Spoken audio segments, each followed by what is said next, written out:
अमर astrology में आपका स्वागत है दोस्तों। मैं हूं अमर सिंह चौहान। आज हम चर्चा करेंगे सिंहासन योग की। सिंहासन के ऊपर बैठने वाला योग या सिंहासन के ऊपर बिठाने वाला योग।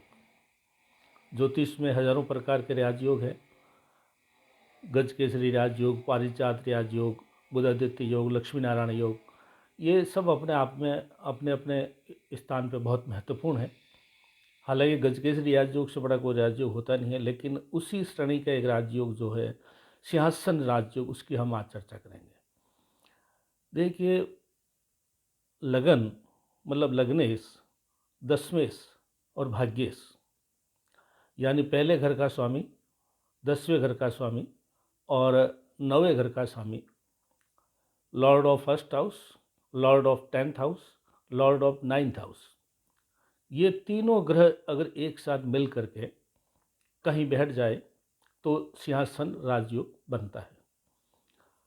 इसमें ये और भी महत्वपूर्ण हो जाता है कि अगर ये केंद्र में या त्रिकोण में बनता है तो बड़ा ही प्रभावशाली होता है।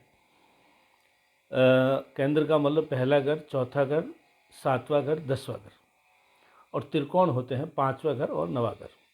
तो केंद्र या त्रिकोण में अगर सिंहासन राजयोग बनता है तो बहुत ही प्रभावशाली होता है और ये सिंहासन राजयोग के नाम से जाना जाता है।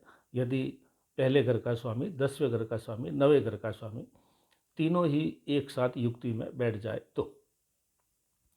अब यहाँ ये एक और भी महत्वपूर्ण बिंदु है दोस्तों कि केंद्र या त्रिकोण में तो राजयोग बनता ही है, प्रभावशाली बनता, लेकिन सबसे प्रभावशाली जो है सिंहासन राजयोग का भी सबसे सिंहासन स्थान कौन सा है? 10वां घर।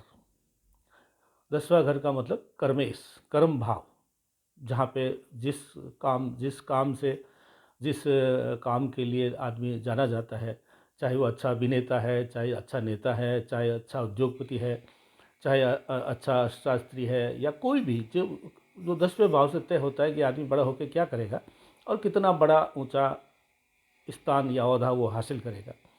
तो ये जो सिंहासन योग है, house of Lord of first house, lord of 10th house, lord of 9th house, ये तीनों भावों के स्वामी अगर 10वें में बैठ जाए, केंद्र और नवम में तो है ही, अगर 10वें में ये बैठ जाए तो दरअसल ये 100% बनने वाला सिंहासन राजयोग है। और ऐसे राजयोग वाला व्यक्ति चाहे किसी भी काम में लग जाए, किसी भी काम को ये हाथ में ले ले, किसी भी काम के ऊपर ये अपने जिम्मेदारी ले ले, या किसी भी काम पे ये नियुक्त हो जाए तो सर्वोच्च शिखर को छू लेता है। चाहे वो उद्योगपति बनेगा तो सर्वोच्च किस्म का उद्योगपति बनेगा, अगर वो समाज सेवी बनेगा सर्वोच्च किस्म का बनेगा, और नेता बनेगा तो सर्वोच्च ऊंचे स्तर का नेता बनेगा, अभिनेता बनेगा तो ऊंचे स्तर का बनेगा।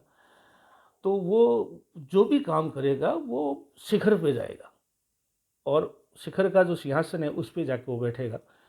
तो ये सिंहासन राजयोग कहलाता है सर्वोच्च किस्म का। लग्नेश, कर्मेश और भाग्येश तीनों ही ग्रह एक जगह बैठ जाएंगे तो सिंहासन राजयोग बनेगा। और जैसे कि अभी हमने बताया कि अगर तीनों 10वें घर में बैठ जाते हैं यानी कर्म भाव में बैठ जाते हैं तो ये सर्वोच्च किस्म का सिंहासन राजयोग बनता है। अपनी कुंडली में देखें या किसी विद्वान ज्योतिष को दिखाएं कि सिंहासन राजयोग कुंडली में बन रहा है क्या, अगर बन रहा है तो कितना शुद्ध है। कई बार अशुभ ग्रहों की दृष्टि से, अशुभ ग्रहों के प्रभाव से, या जो कर्मेश, भाग्येश और लग्नेश के जो ग्रह हैं उनके अंदर अंश बल कम होने से, या किसी और कारण से अस्त है या कोई वक्री है या और अशुभ प्रभाव है तो वो थोड़ा सा कम या ज़्यादा प्रभावी होगा। तो ये विद्वान ज्योतिष से हमारे से अगर ये आप ये चर्चा करेंगे तो पता लग जाएगा कि आपकी कुंडली में सिंहासन राजयोग है या नहीं, और है तो कितने प्रतिशत प्रभावशाली है। तो आज का ये वीडियो उन लोगों के लिए है जो अपनी कुंडली का विश्लेषण करें और पहले 10वें और 9वें भाव के स्वामियों की जो है विस्तार से विश्लेषण करवा के ये पता लगाए कि आप इस महान योग के अधिष्ठाता है या नहीं है। आज अमर एस्ट्रोलॉजी में इतना ही दोस्तों। अपने दोस्तों मित्रों को हमारे अमर एस्ट्रोलॉजी जोड़ने का जो है मदद करें, जिससे हम और भी अच्छे वीडियो बना के आपकी सेवा में प्रस्तुत कर सकें। जिससे कुंडली के माध्यम से आदमी अपना जीवन को और अच्छा ऊंचे स्तर पर ले जा सके। आज इतना ही। धन्यवाद।